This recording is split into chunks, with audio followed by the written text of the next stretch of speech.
Humanity is a rather curious enigma in the galaxy. Of the hundreds of races that comprise our corner of this galaxy, the basic of human is nothing exceptional. As a species, they are not the smartest, their lifespans are not considered long or short, nor are they the most peaceful or the most warlike. Their arts are respectable but not amazing. Their technology and rate of improvement is adequate but not noteworthy. Their world is a borderline world, with prime world regions that would be considered tame, peaceful, and habitable. Regions with moderate temperatures, few predators, and few venomous critters, areas such as England and Japan. Then there's Florida, Siberia, Africa, and Australia. Regions dominated by extreme temperatures, predators, and poisons. These regions seem right out of the classification of a deaf world. Earth has both. Theirs is not the only world to have deaf world and prime world regions. What makes humans odd is that they gravitate toward the extremes. They can live in the prime world areas, fine, but they thrive in the deaf world areas. And that, I believe, is what makes them the Enigma. They love extremes, and because of that they treat other races with extremes. Their first contact with an alien species was with the Corral, a small furry race that stood half as tall as a human, and weighed less than a quarter of a human's weight. The Corral were a prime world race, a peaceful race that enjoyed games and trade. Oh, how the humans loved them. Everything the Corral gave, the humans returned tenfold. Soon the two species shared games, shared trade, and even co-colonized worlds. They let the Corral take the prime parts of worlds, and the humans took the deaf part for themselves. But then they made those deaf parts habitable for a peaceful prime species, and brought the Corral into regions the Corral would never have dreamed of living. The Corral had dealings with many alien species, but they never integrated with any species like they had the humans. Soon, no planet of Corral or humans could be found without cities of both species. The humans approached that friendship to the extreme. That was where the trouble started. That was when, from their deaf world, the Thala took notice. Humanity befriended the Ugala next. Although the two couldn't share homes, as the Ugala lived in deep waters, the humans and the Ugala shared a love of entertainment, and a strange fascination with interpersonal drama. The humans shared something called a soap opera with the Ugala, and learned of the Ugala dance of argument. Friendly debates between the two species were a delight of the galaxy. Theirs was a quarrelsome relationship, not like that of enemies who hate one another, but rather like family who delights in disagreement. Every squabble the Ugala started, the humans met tenfold. It was odd, and no other race had met the Ugala in such an extreme way. The Ugala loved the humans. And deep within their fortresses, nestled in war rooms, the Thala watched. Not just the humans, they watched everyone. Each generation, the Thala waged a war on what they considered the worthiest threat. Their target didn't have to board a Thala space. They would cross the entire length of the galaxy if they had to for their generational war. Civilizations crippled themselves to ensure they wouldn't be the target of the Thala. But the humans were new, an oddity. Probably not a worthy fight, but still entertaining to observe. Maybe in a few generations they'd be a threat. The Dandari were likely the next cycle's target. The Kusink, hooved grassland giants twice the size of humans, heard of the extremes humans took with foods. Aged cheeses, dishes with dozens of spices gathered from around their world, meats carefully smoked for days, and generational family recipes handed down for centuries, all shared freely with the Kusik. The two species bonded over meals, and the galaxy was shocked when the prize vaults of the Kusink opened for the first time to an alien race, open to share the recipes of some of the best dishes ever created. Yet for every prized recipe given, the humans gave back tenfold. And even more astonishing, the human recipes were added into the vault. The shelled reptilian Thala moved their spies and sentries closer as they laughed. Humanity, they reasoned, must be the most friendly and peaceful race in the galaxy. An easy target, a weak opponent, not worth considering for their generational war, but delightful to watch in their very unconventional actions.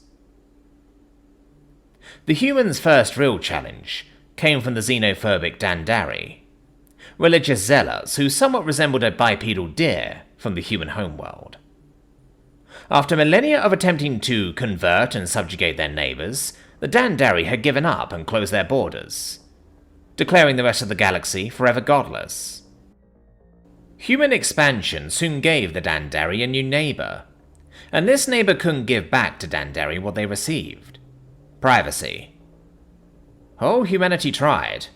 They tried to police borders and control its own people, but the humans persisted against their own governments. Scientists and anthropologists, travel bloggers, historians, and just the curious flooded into Dandari space.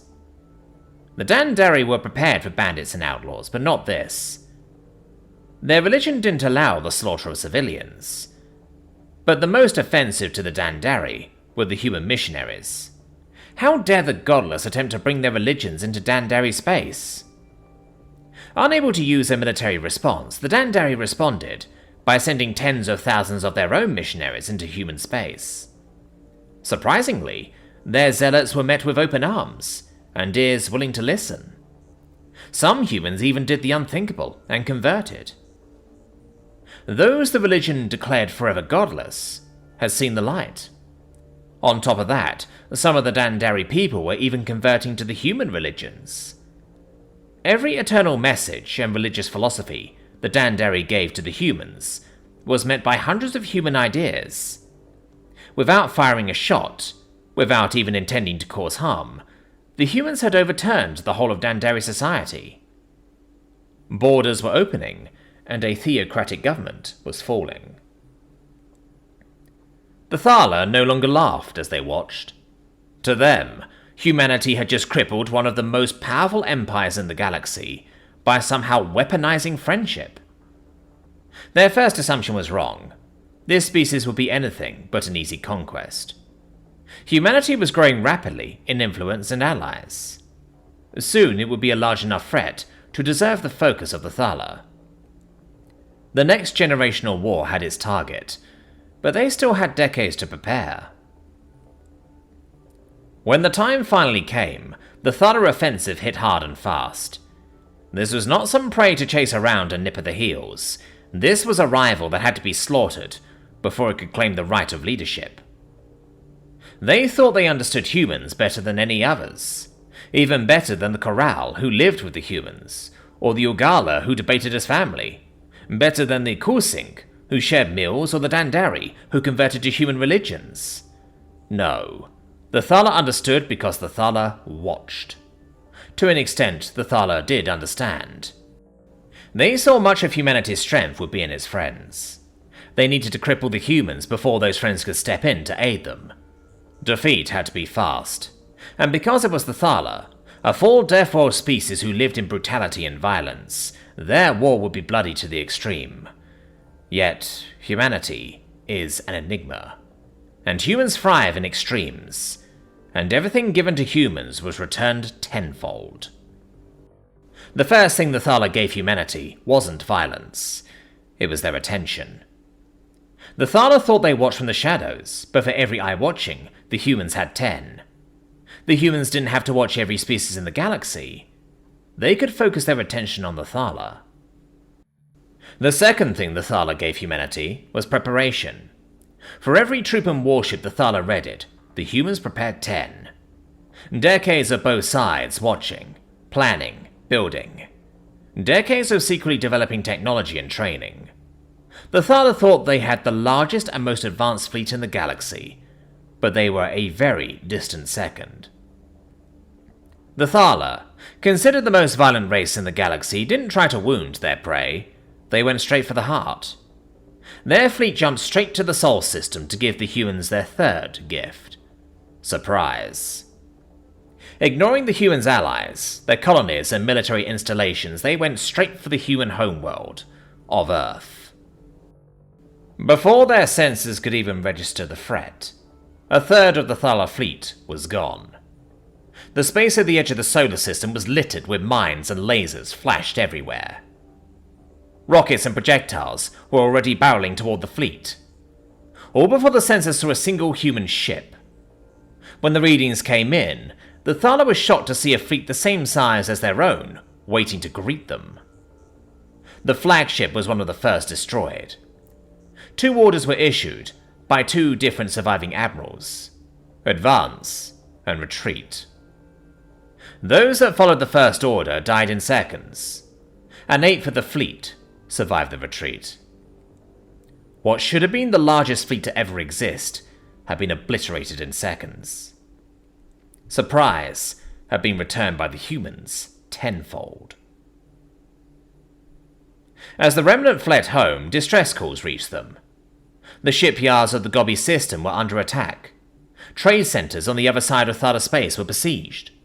Colonies in every corner of Thala space were captured. Industrial centers and weapons manufacturing worlds, all pleading for help. The humans and their allies were everywhere. They called it a blitzkrieg, a rapid attack against everything all at once. Worst of all was the deafening silence coming from the Thala homeworld. The remnants of the battle fleet ignored the calls for help and jumped to the homeworld. Every single power plant was gone. Craters a mile deep exposed the burning husks of the hidden bunkers that housed the government and military leaders. Every civilian ship was grounded, every satellite destroyed.